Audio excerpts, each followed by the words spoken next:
You are not allowed to put forward the opinion that Latin novellas are bad. Good Latinitas is an unknowable construct. Unsolicited criticisms of Latinitas embarrass and degrade. Salvete omnes, ego sum magistra hurt. How are you all? I am 31 weeks pregnant and I'm feeling very good, but also really big. Like, I'm not sure how well this turns out on camera, but I've got a huge watermelon belly right now, and that's my son. Editing Carla here, and I'm actually at 35 weeks now. So, I haven't been putting out as much Latin and Greek content during my pregnancy as I've been focusing on growing a baby. But I have been working slowly on projects like my Phaedrus Fables tiered reader, which is now fully drafted, and The Lover's Curse has sold well over 400 copies. So yay! In April, I wrote and posted a 7,000 word essay on Latinitas and public criticism of Latin novellas, which I'm going to be reading to you today. The first version of this essay got me suspended from the Latin Teacher Idea Exchange Facebook group, although honestly, it was not because of its controversial content. It was controversial, but that's not why it got banned. It's because it included screenshots of comments on that forum with names censored, and sharing screenshots or quotes, even when anonymized, was against these specific community rules. So I took it down and rewrote it. And there are no screenshots or direct quotes now, and that's the version of the essay that stands. So click the link in the description if you'd rather read or skim the text of the essay yourself. Otherwise, I'm going to read it out for you, and let's get into it. The title of this essay is We Need to Talk About Latinitas. We need to be allowed to talk about Latinitas in the context of Latin teaching. What follows is a 7,000 word explanation why.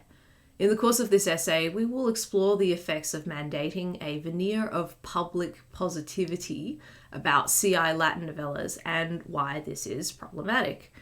As a community, we need to be able to face uncomfortable discussions and question whether our current practices are helping or harming fellow teachers. As a very brief definition, Latinitas is the quality of Latin writing which reflects the character of the Latin language. Just like in any language, it is possible to write a grammatically correct sentence which is awkward or unnatural sounding. In Latin discussion, unidiomatic phrasing might be called bad Latinitas, while idiomatic word choices might be called good Latinitas. I will unpack the fuzziness of defining Latinitas and critique the moral overtones of these labels later in this essay, but this very rough definition is a reasonable place to start. I've been intending to write this essay for several years, but I stopped many times as my views on the topic have changed considerably. Now I feel that I cannot continue to stay silent about the issue due to the wider harms it is causing our community. This essay is motivated by a long-term trend, not strictly written in response to a recent incident in which a commenter was banned from the Latin Teacher Idea Exchange Facebook group after posting comments on this topic. An earlier version of this essay contained de-identified screenshots and quotes from the incident. I hadn't realized until after posting that this violated the specific community rules of the LTIE Facebook group, but once I was notified, I took the post down and have now edited out all screenshots and direct quotes. I mentioned this incident because some people say they have never seen an example of community rules being invoked to silence discussion of language quality in published teaching materials. This is a single instance of a broader and usually more well-hidden phenomenon. A person whom I renamed Red posted 3 comments about novellas in response to an unrelated thread about AI-written Latin materials. This commenter claimed that Latin novellas had been of highly questionable to simply low quality. That's me paraphrasing since direct quotes are banned, but this commenter did not use any profanity to describe Latin novellas, nor did he name any specific novella or author. Other commenters in the thread then escalated the tension, such as by labeling Red's opinion as crap. In Red's third comment, he denied his opinion was crap and said that the person who had called him that did so because he was unable to judge novella quality. A moderator then posted a comment saying they had now banned Red from the LTIE Facebook group. When I asked for clarification in that thread whether he was banned specifically for those 3 comments, the reply was that Red's comments had violated the group rules of maintaining a protected space and being kind and courteous, which would normally result simply in a reminder of rules. But in this instance, Red had been banned for a larger pattern of behaviour beyond these 3 comments. Nothing was said about the comment calling Red's opinion crap. Using the crap word was not publicly said to be a violation of a kind and courteous space. However, giving moderators the benefit of the doubt, perhaps the commenter who used the word crap was privately messaged a reminder to be kind and courteous next time. I would not know. I do not have any dispute with the moderators making decisions to ban someone in any particular instance, since moderators have information about the wider situation, which I do not and should not have. Red was also derailing the original post. When I say that this issue is harmful, I'm not talking about harm done specifically to Red, but harm done to the community as a whole, including the authors of novellas. My problem is with the manner in which the emotions of this thread were allowed and encouraged to escalate, and what that suggests about our community.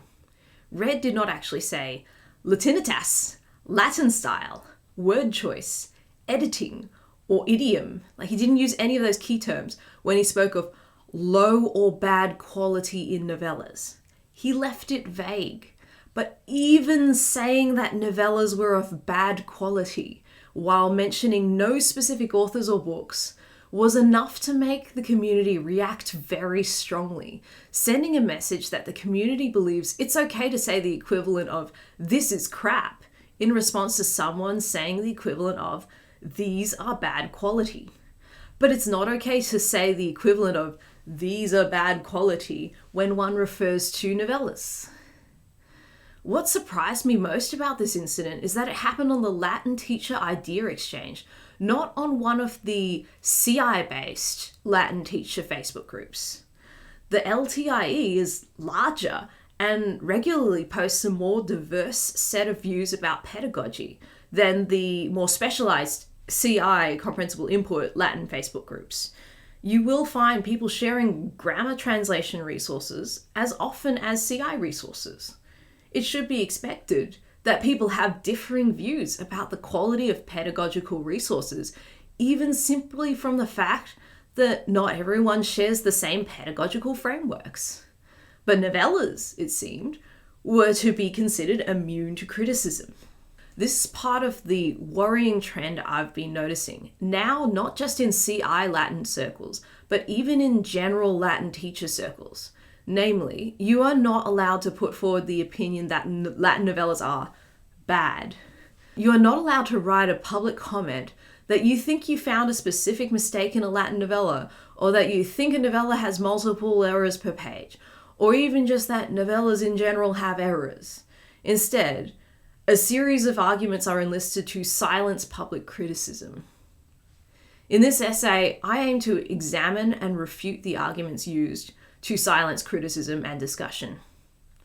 What I will not be refuting is any argument that already starts with the proposition that the Latinitas of novellas diverges from classical idiom.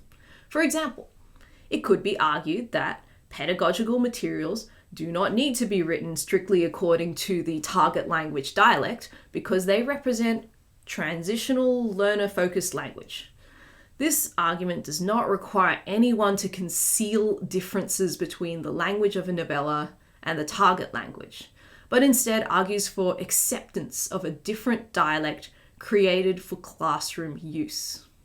This discussion is only possible if we can acknowledge when and where there is a difference between the idiom of Latin novellas and standard Latin. Until we're allowed to claim that there really are noticeable divergences in idiom, the discussion about whether such divergences are beneficial to teaching cannot proceed. Likewise, it can be argued that some authors are not given adequate resources to reliably vet the Latinitas of their works when self-publishing. There is an inequality in Latin education where some Latinists were given really rigorous training in Latin prose composition, and others were not. There is an inequality in wealth distribution where some Latinists are willing and able to pay for professional editing services, and others are not. There is an inequality in professional connections where some Latinists are able to pitch their ideas and publish texts through major traditional publishers who then provide adequate editing services, while others do not think they have a chance of being traditionally published. We should acknowledge and aim to address these structural problems. Unfortunately, we cannot advocate for structural change in favor of CI when we're not even allowed to claim there is any problem with the current quality of self-published CI. So let me be clear. I am not in this essay going to discuss whether all the claims about bad Latinitas are valid in all instances, or whether a teacher is obligated to avoid modeling bad Latinitas to students at all times. These are derivative arguments. I'm instead focusing on the issue of whether mentions of perceived errors in published works should be allowed in public comments. Without being able to hash things out in the open, the derivative arguments about the degree of Latinitas issues and the usefulness of pedagogical language choices simply cannot be discussed fairly. If we want to give teachers the freedom to choose where they stand on issues of dialect choice, we need to be able to talk about the dialect itself, with specific examples if needed. The problem is that we are not allowed to talk straightforwardly and honestly about our perceptions of the editing quality and language use in self-published novellas. Here is an example of a CI novella resource advising the community that public comments or rating of Latinitas should be discouraged. The Latin Novella Database, LNDb, appears to have started in 2020, with the earliest novella news post dating to March/April of that year. According to announcements on social media, it ceased to be updated after 2021. The LNDb remains accessible to this day as a resource. One of the pages linked in its side navigation is titled, "What about Latinitas?" I remember reading this page in 2021, when I had just woken up to CI and was first looking into implementing Latin novellas in my teaching. And I remember agreeing with it wholeheartedly at the time, taking these points in as speech rules for the community and for myself. I have chosen to critique this page precisely because I have no idea who authored it, and I do not want to know who authored it. My dispute is not with any individual, but with the culture of our community. What about Latinitas? LNDb does not and will never give ratings of the supposed Latinitas of novellas, and it's something that people shouldn't be worrying about. 1. What other teachers have written works for them and their students. When you see a bit of Latin that doesn't seem right to you, remember, it wasn't written for you. This teacher wrote it for their students, and even if it doesn't suit your needs, it suits theirs. Respect that. 2. Unsolicited criticisms of Latinitas don't educate. They embarrass and degrade. They only make the corrector feel superior and the correctee feel inferior. This is especially true if they are of a group that has been historically shut out of classics study, e.g. women, people of colour, compare with mansplaining. 3. You may be wrong, or both of you may be right. In reading all of these novellas, many times I thought I found a little mistake in Latinitas, yet most of the time it was I who was incorrect. You know Latin, but they know Latin too. Respect that. 4. Good Latinitas is an unknowable construct. While you can make assumptions based on the corpus of Latin literature on what constitutes proper Latin, these are only assumptions. Unless you have regular seances with Cicero, you don't know better than any of us. Point number 5, if it doesn't work for you, make your own. Marshall 191, cum tua non edas, carpis mea carmina laeli, carpere vel noli nostra vel ede tua. Point number 1. What other teachers have written works for them and their students is a derivative argument. It assumes the possibility of a dialect difference, that if the Latinitas of a novella diverges from classical idiom, a teacher should still be allowed to choose it as class material. This is a separate argument as to whether it is acceptable to publicly talk about the classical Latinity of novellas. Talking about Latinitas does not restrict individual choice. Rather, silencing discussion about the dialect limits the opportunities for teachers, especially those new to CI Latin, as I was in 2021, to make informed choices. I will not refute the derivative argument that it is up to the teacher to choose materials which suit their needs. Rather, I disagree with the way this point is used to silence discussion of Latinitas. Respecting individual choices means providing teachers with the best opportunities to make informed choices. Talking openly about what is divergent about the idiom of Latin novellas allows for people to draw their own conclusions. Point number 1 also assumes something dangerous, that published materials are actually developed only for the author's specific classroom. I'll explain why this is a dangerous position to hold below, but for now, let's allow that there might be pedagogical reasons for divergences in dialect. Point number 2. Unsolicited criticisms of Latinitas don't educate, they embarrass and degrade. Characterizes criticism of Latinitas as unsolicited, embarrassing, and degrading. Intended to make the corrector feel superior and the correctee feel inferior, and aimed at people who have experienced structural inequality. I will examine each of these characterizations and their implications. Comments that include Latin criticism are characterized as unsolicited. This is a very strong word to use for replies to public posts about the content of those posts. If I post a YouTube video and someone writes a detailed comment about, say, my skin, I would readily call that an unsolicited comment. Any comments about my physical appearance or personal life, unless I talk about that in the video, are unsolicited because these things are not the focus of my content. Similarly, Red's comment above can be considered unsolicited, as it was derailing the actual topic about AI Latin posted by the original poster.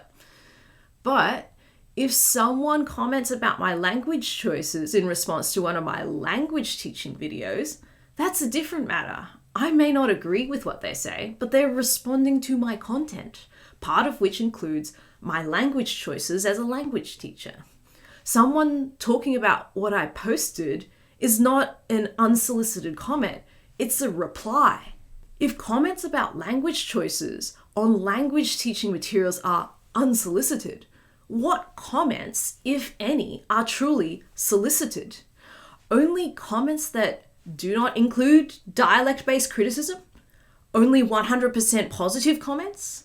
Or are there no solicited comments? When authors post their work in a forum or on Facebook, do they not wish to get comments at all? If a comment is only solicited if it is not about Latinitas, e.g., someone says that they didn't like the character development in a novella, or that the pacing was too slow, or the font was too small or too big, this seems like a pretty strange definition of unsolicited if the author is willing to hear criticism about other aspects of their creative process and is selectively unwilling to hear about their wording choices, which are also part of their writing process. As was alluded in point number 1, authors and readers care about the pedagogical implications of their phrasing. It cannot be argued in point 1 that phrasing is a meaningful pedagogical choice if it's also argued in point 2 to be irrelevant and off-topic to the discussion of a language teaching resource. If a comment is only solicited if it excludes criticism, What does that say about the nature of our community? Part of being in a community is being able to communicate with one another. Do we expect to only hear communication on what we are doing well? Are we supposed to never hear any negativity or disagreement? Does that constitute a genuine community? How could you trust that people are not lying to you to make you feel better? How could you trust that people aren't pretending to say nice things when they should be warning you against doing something you might regret? What does praise even mean if criticism is not allowed? The idea of toxic positivity comes to mind. It's a damaging mindset in which all difficult emotions are deemed negative and all negativity must be avoided. Toxic positivity blinds communities and makes it impossible for us to address issues openly. If no comment is truly solicited because it comes from a person on the internet typing in the public comment section, why not make intentions clear by disabling comments entirely? If a writer does not want to see any unsolicited comments, why are they posting in places where comments are not just expected but encouraged as part of community engagement? Publishing in itself is a communicative act. And so discussion about writing choices in published works should not be considered unsolicited. If an author wants to protect a work from public comment, they can choose to share it among friends or private groups or just use it with their own students. It is completely appropriate for a high school teacher to focus on only serving their own students. Anything more than that is actually going beyond their job description. But by publicly sharing their work, they are communicating with the public through it, saying, "Here, this is a Latin language teaching resource," implying that it should be used as teaching material outside of the author's own classroom, or as an example to inspire the creation of similar resources outside of their school. Responses to the book from teachers outside of the author's school are to be expected because the author has already entered into public discourse through publishing the work outside of their school. This is not just a matter of custom. This is a matter of law. Employment contracts typically include a legal clause where they prohibit teachers from publishing curriculum materials developed for their school, stating that the intellectual property in these instances belongs to the school. My own state of Victoria rules that employers own IP in materials created by employees in the course of their work. And this is reflected in US copyright law as well. A copyrightable work is made for hire when it is created by an employee as part of the employee's regular duties, in which case the party that hired the individual is considered both the author and the copyright owner of the work. Thankfully, my employer congratulated me when I published my book, The Lover's Curse, Tiered Reader of Need 4, although they technically had IP rights to an early draft of sections created in the course of teaching Year 12 in 2022. Patchy sections which would have been unsaleable until I created the rest of the book and independently organised its editing and further development, making it substantially improved from the excerpts that I used in class. Legally, teachers should be advised that their book publishing projects need to be separable from their regular duties as teachers creating in-class material, or else their employer owns their IP. By publishing their IP outside the school, teachers need to acknowledge that they are acting as independently published authors and not as regular school teachers. Thus, interactions with the public world outside of their school should not be considered unsolicited but expected. Publishing is not a normal part of teacher duties. It is an action that involves you putting your IP into the public sphere of communication and claiming it as your own. Based on the way our community is reacting to public comments on novellas, I don't think we're doing a very good job at educating teachers about legal reasons we need to distinguish our role as teachers from our role as authors. Legally, we need to accept that being a published author means investing independently in developing our own IP outside of normal school duties. What this doesn't mean is sharing unedited resources developed in the course of our regular duties out of generosity. That would violate the IP of our employer. The scenario described in point 1, where a teacher publishes materials developed solely for their own class without any modification or consideration for an external audience, is technically copyright theft. This may, in practice, be unlikely to be prosecuted. Schools, when run ethically, usually do not care about teachers publishing materials. However, I have had the unfortunate experience of being hired by an unethical boss once before. I have had the experience in a different school to where I currently am, where senior leadership were looking for ways to catch teachers for minor infractions in order to threaten their job security and control the staff by fear and punishments. Most schools are not run like that. But for some teachers, it is possible to get burned by one's employer or ex-employer over legal technicalities. But getting back to the larger point, teaching and publishing are legally distinct industries, and they involve different roles. It would be out of place to see regular teachers criticized in public for simply doing their regular teacher duties in school. But it is part of the role of a published author that their work invites public discussion. Legally, publishing is not part of the regular duties of a school teacher, and organizations could be making themselves maybe liable for encouraging copyright theft if they encourage publication without mentioning this distinction. For this reason, while we can offer writing advice for in-class materials, perhaps we should not be offering instruction for publishing novellas as part of teacher training and teacher conferences. We could bring in experts from the publishing industry to give talks about publishing and encourage interested teachers to attend. But these should not be counted as official teacher training hours because publishing is not part of the regular duties of a teacher. Our teacher training PD, professional development, should be focusing on the creation of classroom resources strictly for use within the school. Professional development in publishing is a separate venture, which should be performed by experts in that industry and according to those industry standards. When you communicate, you are agreeing to the possibility of relevant communication in response. To be clear, you are not consenting to receive unsolicited comments about your physical appearance or personal life or any other irrelevant topic.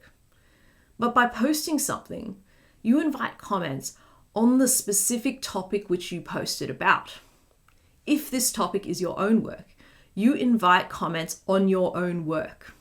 And by publishing, you participate in the publishing industry and are expected to act as someone who has communicated publicly through their own independently developed work.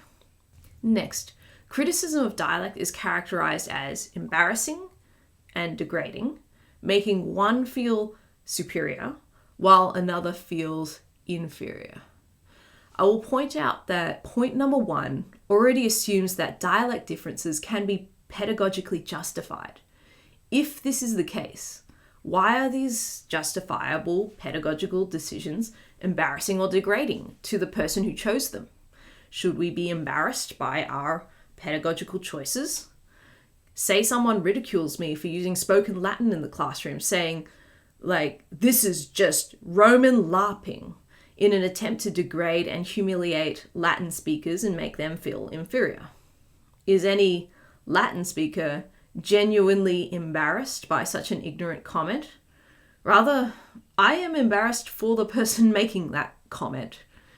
Why, if authors are proud of their pedagogical dialect choices, should they feel embarrassed for having made those conscious language decisions?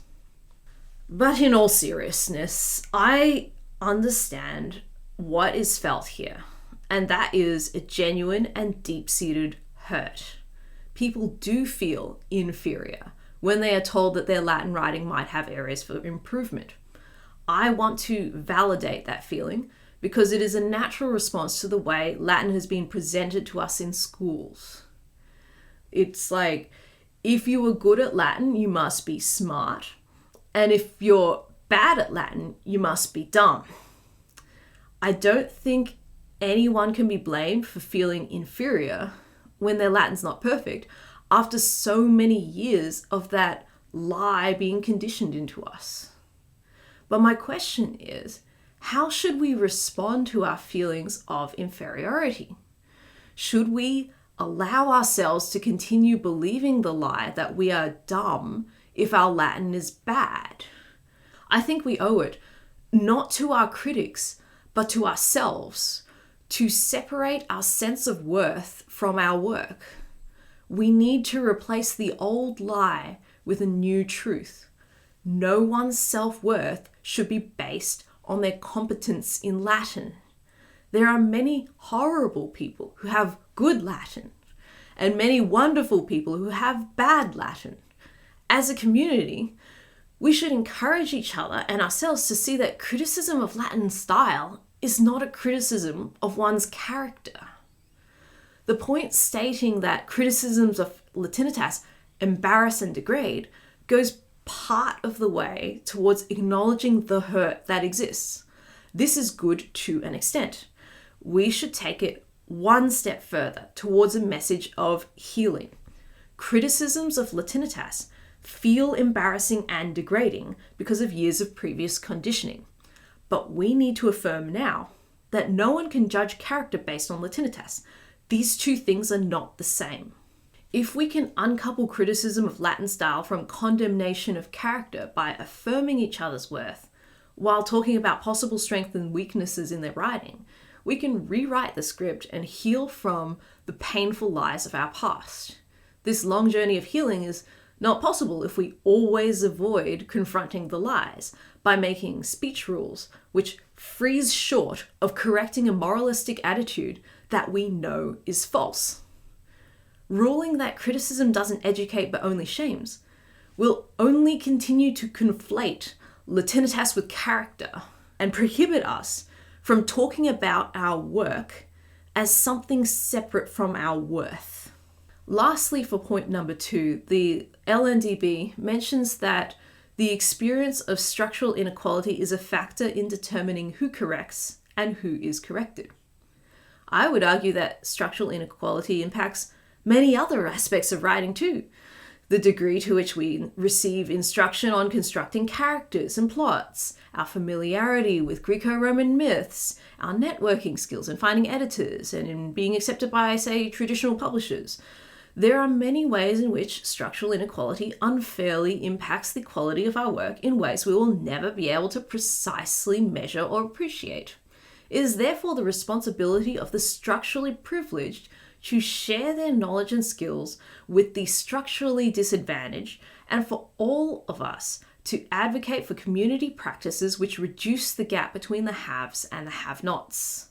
But we cannot advocate for change if we're not allowed to mention any problems with the current practices.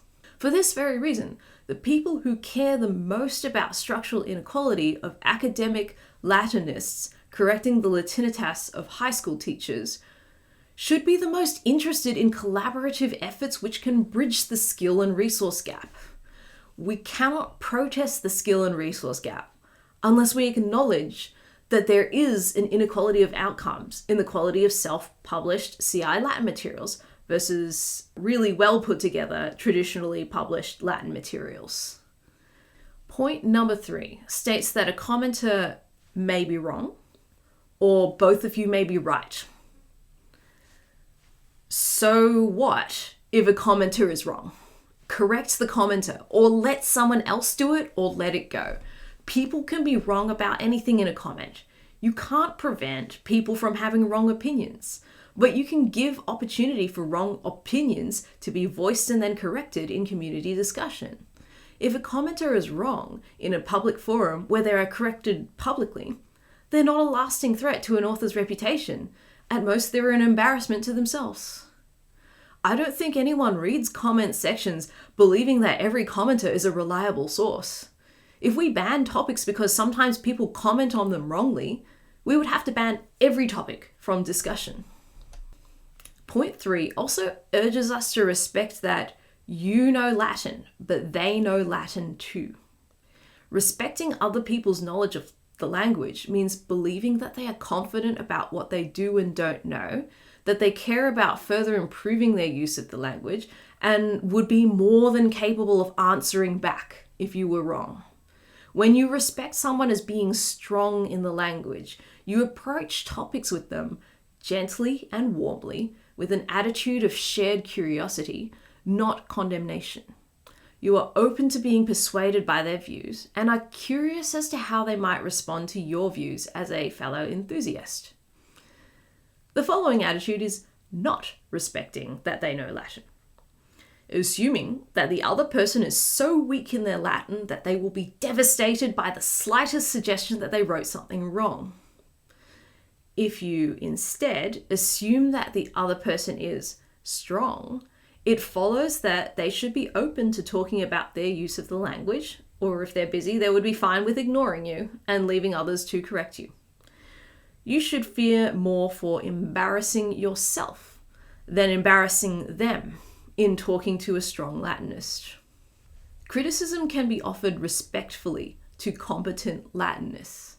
The need to respect someone doesn't prohibit you from talking to them about their work. But on the contrary, respecting someone's expertise allows for a candor that would otherwise be more difficult with someone whom you knew was more self-conscious about their Latin. Point number 4 states, good Latinitas is an unknowable construct. In support of this, it argues that the assumptions we make about usage based on the classical corpus will always be, to some extent, assumptions. It then denies that anyone can hold better or worse assumptions than another, stating, unless you have regular seances with Cicero, you don't know better than any of us. Some of the propositions are true, but the conclusion is flawed. I will certainly grant that good Latinitas has fuzzy edges. Should the features of Silver Latin be counted as good Latinitas on par with Golden Latin? Should historically attested post-classical Latin idiom be excluded from good Latinitas? Should ecclesiastical Latin be avoided? Should the linguistic quirks of Plautus and Terence's much earlier form of Latin be included or excluded?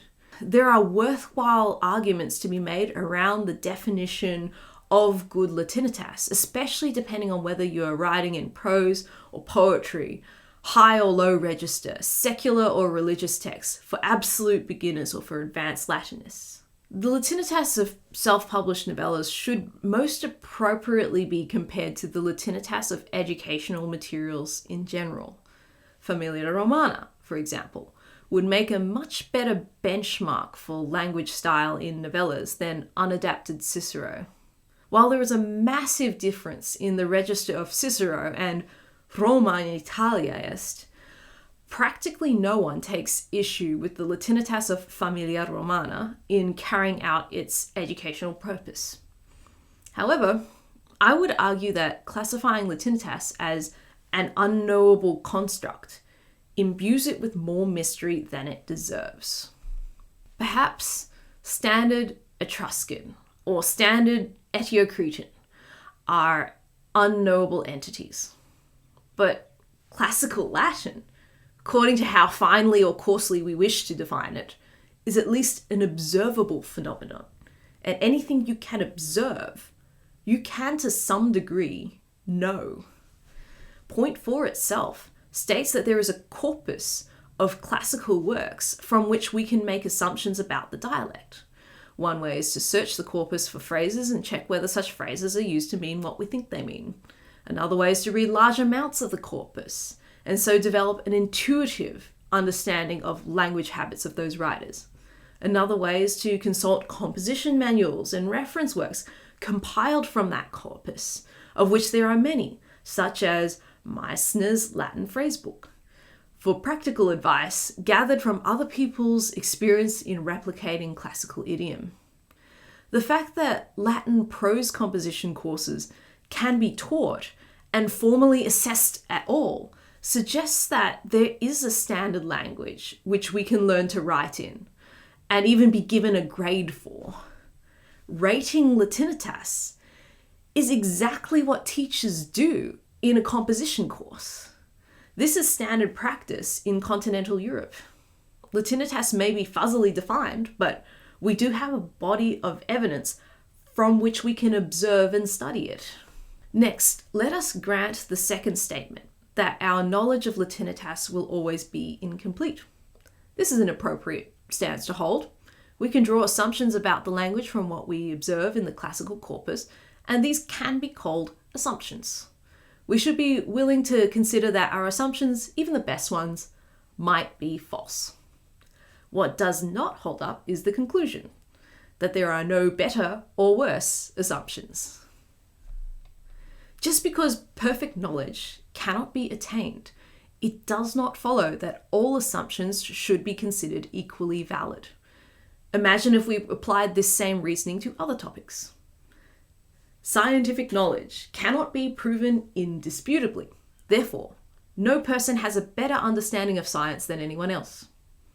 Fun is an unknowable construct. We can only make assumptions about what is fun. Therefore, no one can advise on how to plan fun Latin lessons. All knowledge is ultimately impossible to prove. We can only make assumptions about it. Therefore, no one knows more than anyone else. This line of reasoning excludes the possibility that there can be degrees to which claims are based on evidence, relative probabilities. Some claims may be based on outright misunderstandings, some on weak evidence, others on stronger evidence. The strongest claim can still have some degree of uncertainty, but that does not mean all claims have the same degree of uncertainty. We should be open to the possibility that we are wrong, but aim to arrive at the most probable answer. This is a lot easier when we can talk openly about our hypotheses and share our experiences with the language. I have learnt so much more about Latin usage through talking with other people about the word choices I made in my Latin teaching materials. Commenters can and do comment incorrectly about word choice, but banning discussion about word choices is not a good method for discovering the truth. As a community, we are more likely to arrive at a better solution when we're allowed to talk things through. For this reason, because Latinitas is a complex topic, we should want to hear multiple perspectives about it before settling on a conclusion. Good Latinitas is a fuzzy, intricate, contextually murky, and yet beautiful phenomenon. It is the nature of human languages to have their quirks and hidden treasures. This is part of the joy of studying natural human languages, in contrast to constructed languages. Every language is different in surprising ways.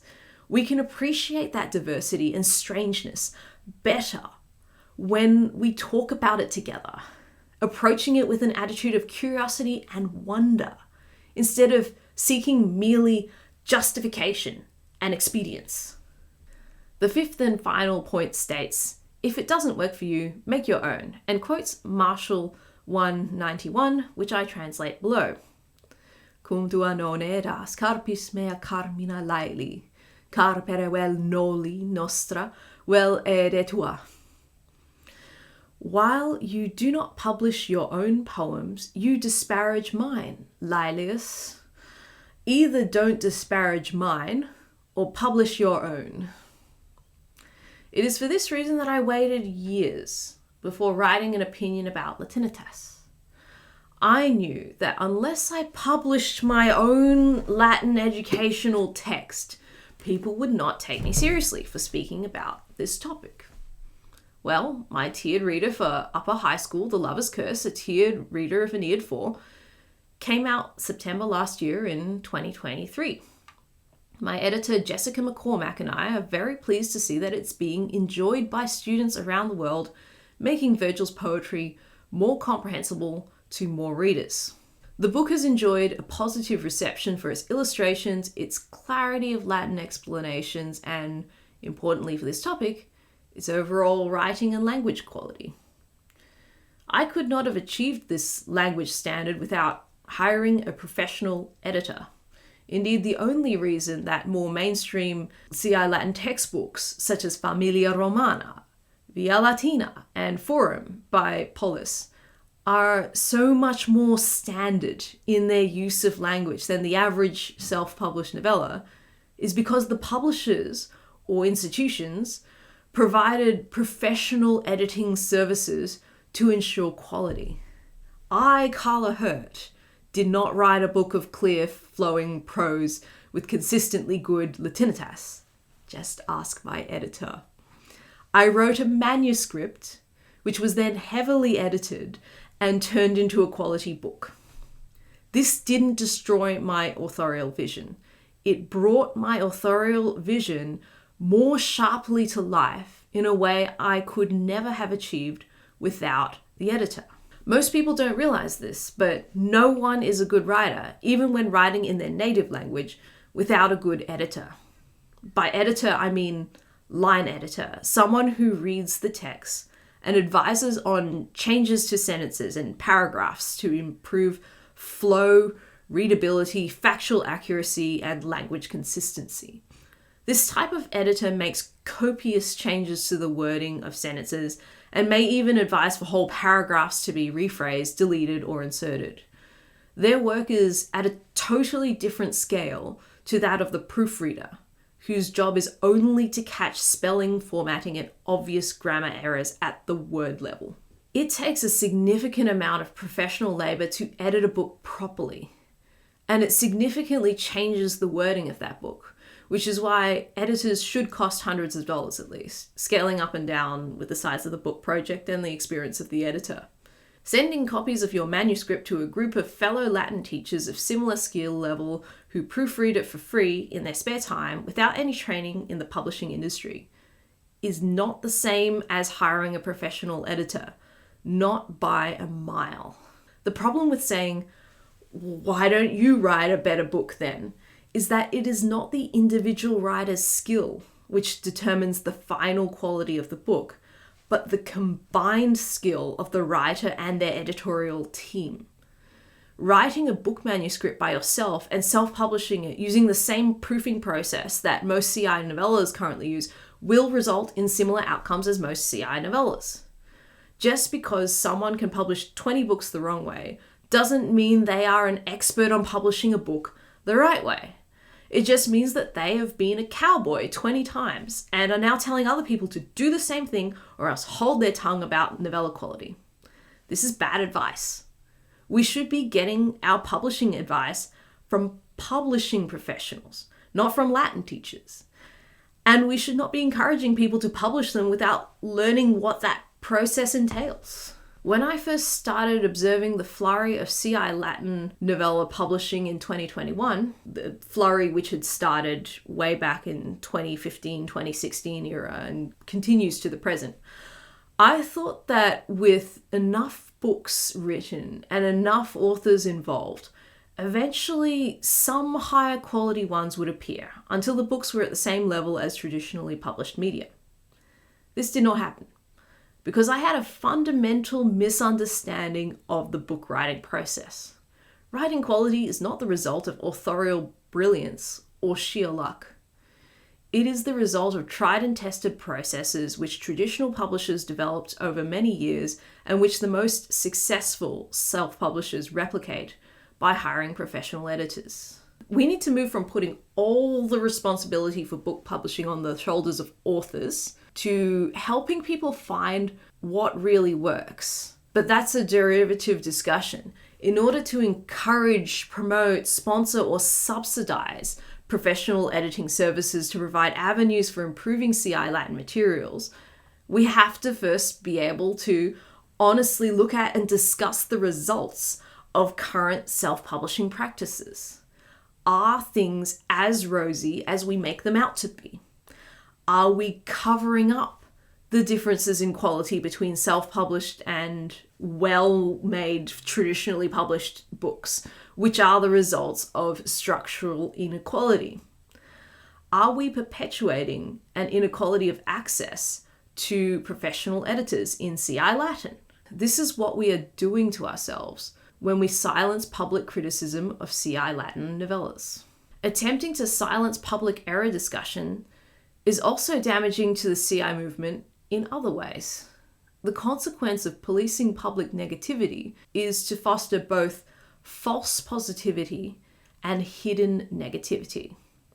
To someone who first stumbles upon CI Latin novellas like myself in 2021, it looks like everyone's only positive about everything that's in them, and this sets them up to be more disappointed by the editing quality of the real product than if they had a better idea of what they were getting into ahead of time.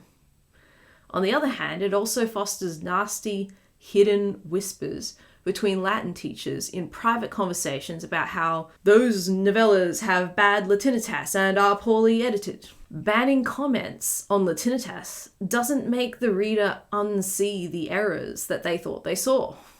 It just makes them share their negative reading experiences privately among like-minded Latin teachers, dividing our community, increasing tribalism, and limiting the reach of CI.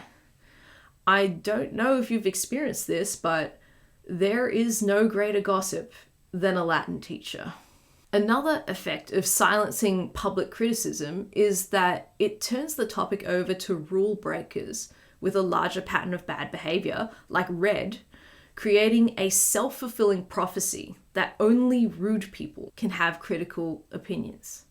Because we advise the teacher community that is unacceptable to include criticism in public comments about a published book, and tell them to take the discussion away from public venues into private emails, the cautious, well-meaning and conflict-averse members will comply. However, the uncautious and disrespectful members who don't care if they get banned will still occasionally voice their opinions on this topic, badly, inaccurately, even abusively. Since they are the only ones reckless enough to comment an unwelcome opinion in this environment, they give the impression that it is impossible to hold different opinions in good faith. This creates a vicious cycle in which authors only experience criticism as unsolicited, rude, embarrassing, degrading, and shaming, which that kind of criticism most often is. Authors are not given the opportunity to experience the type of criticism in community that is respectful, encouraging, constructive, process-oriented, fighting against structural inequality, and aligned to furthering the author's own goals and strengthening the CI Latin movement as a whole. I want to end this essay on a positive note and make a big shout out to my fellow high school Latin teachers. I am astounded at how many novellas, 150 at my last count in 2023, have been published since 2015 by early to mid-career high school Latin teachers working in their spare time, typically with no administrative acknowledgement of the preparation required for this, no advance, and little in the way of royalties. It took me a little over a year to write and publish The Lover's Curse, and I consider myself lucky to have completed it in such a short time and at my own expense. But the four most prolific authors published an average of 5, 2.5, 2, and 2 novellas each per year throughout the 7-year period of 2017 to 2023. An astonishing rate, which makes me worry about teacher burnout and sustainable work practices. I'm sure that for many teachers, a big part of why they don't want to field criticisms about their work is because they feel chronically underappreciated and overworked. After I finished The Lover's Curse, I felt so relieved to just do my day job and not have a book project looming over me any longer. These teachers, however, return to dozens more book projects than I have completed in my lifetime. Meanwhile, they've been shouldering all the normal responsibilities of chronically overworked high school teachers. These teachers are performing a type of work, authoring books, which teachers are neither formally trained for nor expected to do. Publishing is a type of work which legally and officially they are not meant to be completing as part of their regular duties as a teacher. Pushing teachers to keep publishing more and more and more novellas for the good of CI is kind of cruel. This work shouldn't be shouldered by teachers alone, and they shouldn't be made to feel that the future of CI depends on their unpaid overtime. We should be fostering collaborative ties with people outside the teaching profession, retired teachers, academics, even hobbyists, if they are sufficiently skilled and committed. Many hands make light work. We should not normalize teachers going above and beyond their already overloaded professional duties. Please thank your Latin teachers for me, whether they're writing books or not, whether they're thinking about hiring an editor as part of a publishing process or not, whether they're taking on unpaid extracurricular responsibilities or not. Please show your appreciation for the teacher who stands up in front of the class of teenagers and looks out for them as people. Latinitas is not the mark of your character. What you do in the classroom every single day, the way you get to know your kids and meet their needs with the limited time you have, that is the mark of your character. As an addendum, I want to address some things that people might ask me about for this essay. Why did you write about this drama publicly? Why didn't you just talk privately with the individuals?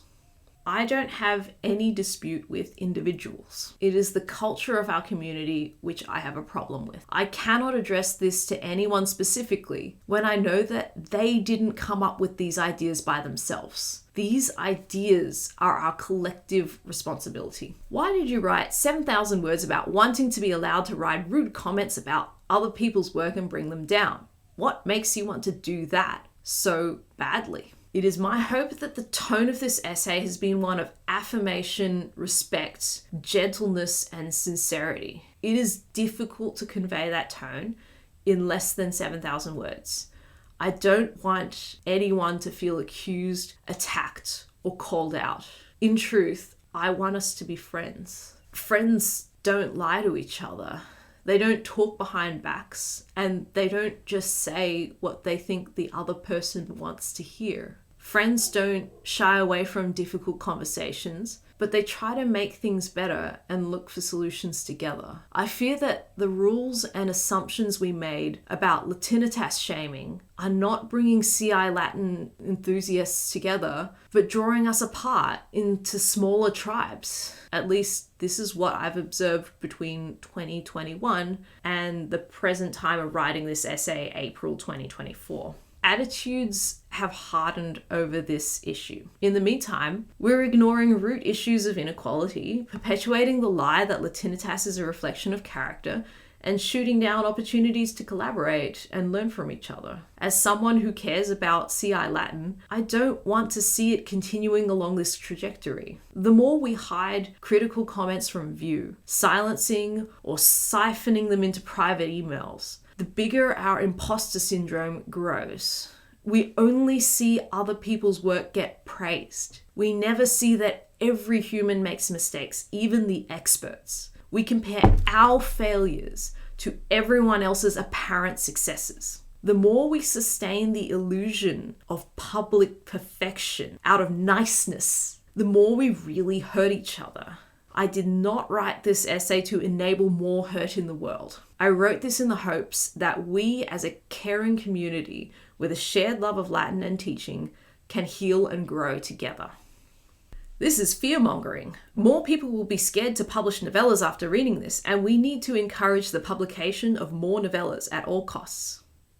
The idea that writers will be too afraid to try writing if they see books being criticized contains the assumption that it is always our duty to encourage more writing, even if we be dishonest in the process. That we have to prevent people from hearing criticism so that they will produce more content for us. It's as if whatever causes more novellas to be written justifies whatever means we use to get there. But as someone who has nearly walked away from the teacher profession in 2022 due to burnout, related in no small part to the extra workload of implementing a CI Latin curriculum, I am strongly opposed to the idea that we should always be encouraging teachers to do more. Continuing to push teachers to publish more books ignores the human cost of this movement, borne disproportionately by overworked teachers outside their regular hours. A healthy community needs some people who will stand up for the teachers and tell them firmly not to take on more responsibilities unless they really want to and know full well what they're getting themselves into. Consider how banning FUD, fear, uncertainty, and doubt, led to irrational optimism in cryptocurrency with disastrous results and many lives ruined. If we ban speech for being discouraging, we will fall into the similar trap of pushing vulnerable members to bear the cost of making the line go up. The line in this case being the number of published novellas, now climbing towards 200.